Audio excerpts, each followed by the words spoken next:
নবী সাল্লাল্লাহু আলাইহি ওয়াসাল্লাম রমাদান আসার আগ থেকেই রমাদানের প্রস্তুতি গ্রহণ করতেন। তিনি শাবান মাসে বেশি বেশি রোজা রাখতেন। আমরা শাবান মাসের প্রায় শেষের দিকে চলে এসেছি। রমাদান আসার কয়েকদিন আগে তিনি রোজা রাখা বন্ধ করে দিতেন এবং রমাদানের প্রস্তুতি গ্রহণ করতেন। আল্লাহ রাব্বুল আলামিন যে উদ্দেশ্যে এই মাসকে আমাদের উপর গনিমত হিসাবে দিয়েছেন, সেই উদ্দেশ্যটা যেন আমরা বাস্তবায়ন করতে পারি, আল্লাহ পাক তৌফিক দান করেন। সেই উদ্দেশ্যটা হচ্ছে কুতিবা আলাইকুমুস সিয়াম বাদা আউযু বিল্লাহি মিনাশ শাইতানির রাজিম। আল্লাহ রাব্বুল আলামিন বলেছেন সূরা বাকারার মধ্যে, কুতিবা আলাইকুমুস সিয়াম, তোমাদের প্রতি সিয়ামকে ফরজ করা হয়েছে। কুতিবা মানে অবধারিত করা হয়েছে, ম্যান্ডেটরি করা হয়েছে, অপশনাল না। ইচ্ছা হইলেও রাখবা, ইচ্ছা হইলেও রাখবা না, এমন নয়। সিয়ামকে ফরজ করা হয়েছে কামা কুতিবা আলাল্লাযীনা মিন ক্বাবলিকুম, ঠিক যেভাবে তোমাদের পূর্ববর্তী উম্মতের উপরেও সওমকে ফরজ করা হয়েছিল। জানলাম সওম আমাদের উপরে ফরজ, জানলাম এই ফরজ আল্লাহ করেছেন, জানলাম এটা আমাদের উম্মতের উপর নতুন ফরজ নয়। এরকম সওম আগের উম্মতের উপরেও কি ছিল। উদ্দেশ্য লাআল্লাকুম তাত্তাকুন, যাতে করে তোমরা তাকওয়া অবলম্বন করতে পারো। উদ্দেশ্য লাআল্লাকুম তাত্তাকুন, যাতে করে তোমরা তাকওয়া অর্জন করতে পারো। সওমের উদ্দেশ্য লোক দেখানো আমল নয়। সওমের উদ্দেশ্য না খেয়ে থাকা নয়। সওমের উদ্দেশ্য পানি না খেয়ে থাকা নয়। স্ত্রী সহবাস ছেড়ে দেয়া না। সওমের উদ্দেশ্য এই সবগুলো কাজের মধ্য দিয়ে আল্লাহ পাকের ভীতি, তাকওয়া অর্জন করা। কেমন? গতকাল হয়তো অনেকে রোজা ছিলেন, বৃহস্পতিবার ছিল, হয়তো অনেকে কাজা সওমগুলো রাখছেন বা অনেকে শাবানের সওম রাখছেন। রোজা রাখা অবস্থায় আমরা কি পানি খেয়েছি? খাবার খাই? স্ত্রী সহবাস করি? খাবার খাওয়া হালাল না হারাম? পানি পান করা হালাল না হারাম? স্ত্রী, বিয়ে করা স্ত্রী, তাকে স্পর্শ করা বা তার সাথে সময় কাটানো হালাল না হারাম? সওম রেখে আল্লাহ পাকের সন্তুষ্টির জন্য আমি সব হালাল ছেড়ে দিলাম। কি ছাড়লাম? খাবার হালাল ছেড়ে দিলাম, পানি হালাল ছেড়ে দিলাম এবং স্ত্রী হালাল ছেড়ে দিলাম। তো যে হালাল আমি আল্লাহ রাব্বুল আলামিনের সন্তুষ্টির জন্য ছেড়ে দিলাম, সেই সওম রেখে কি আমি আল্লাহর হারামে লিপ্ত হতে পারি? এবং যতক্ষণ আমরা সওমরত অবস্থায় থাকি, আমরা কি ইচ্ছা করলে খেতে পারি না? চুপ করে পানি পান করতে পারি না?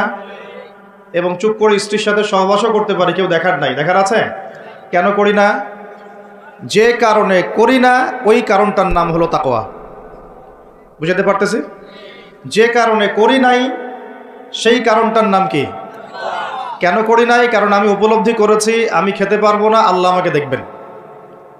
রোজা রাখা অবস্থায় আমি পানি পান করি নাই, কারণ আমার মধ্যে এই কনসিয়াসনেস ছিল যে আল্লাহ আমাকে দেখছেন। স্ত্রী সহবাস করতে পারতাম, করি নাই কেন? কারণ আমি উপলব্ধি করেছি বা আমার মনে এই কনসিয়াসনেস ছিল যে আল্লাহ আমাকে দেখছেন, আর কেউ না দেখুক আল্লাহ পাক দেখছেন। এই আল্লাহ কনসিয়াসনেস বা আল্লাহ সম্পর্কে সচেতনতা, এটার নাম হলো তাকওয়া। এই তাকওয়ার শিক্ষা দেওয়ার জন্য সওম আমাদের জীবনে প্রতি বছর ঘুরে ঘুরে আসছে রমাদান। এখন যে সওম রেখে আমরা আল্লাহ পাকের হালাল ছেড়ে দিলাম এই চিন্তা করে যে আল্লাহ আমাকে দেখছেন, আল্লাহ আমাকে শুনছেন, সেই সওম রেখে কেউ কি আল্লাহর হারামে লিপ্ত হতে পারবে? হলে কি রোজা এবং রমাদানের হক আদায় হবে? কথা কি বোঝা যাচ্ছে?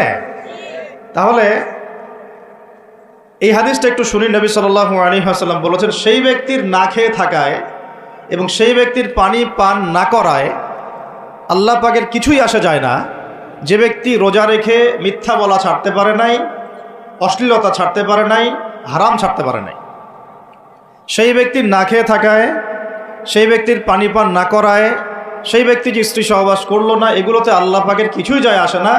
যে ব্যক্তি রোজা রেখে মিথ্যা বলল, অশ্লীলতা প্রদর্শন করলো, অথবা গীবত করলো, অথবা আল্লাহ পাকের কাবায়ের ফাওয়াহিশে লিপ্ত হলো, তার মানে কুতিবা আলাইকুমুস সিয়াম কামা কুতিবা আলাল্লাযীনা মিন ক্বাবলিকুম লাআল্লাকুম তাত্তাকুন, এটা অর্জন করতে হলে রোজা রেখে আমাকে আল্লাহ পাকের সমস্ত হারাম ছেড়ে দিতে হবে।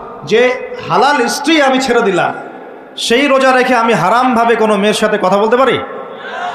অ্যাফেয়ার করতে পারে? কফি শপে বসতে পারে, বাইকে ঘুরতে পারে, জিনা করতে পারে।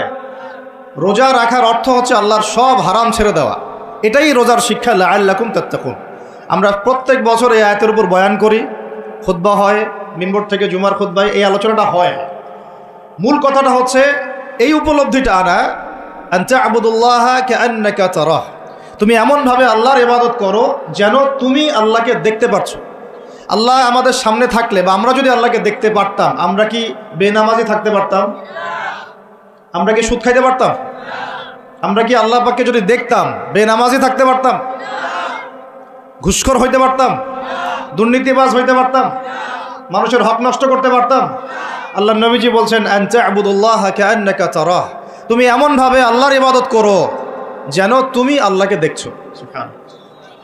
এই চেতনা আসলে মানুষ হারামে লিপ্ত হতে পারবে না। হলেও তওবা করে ফিরে আসবে। হলেও কি করবে?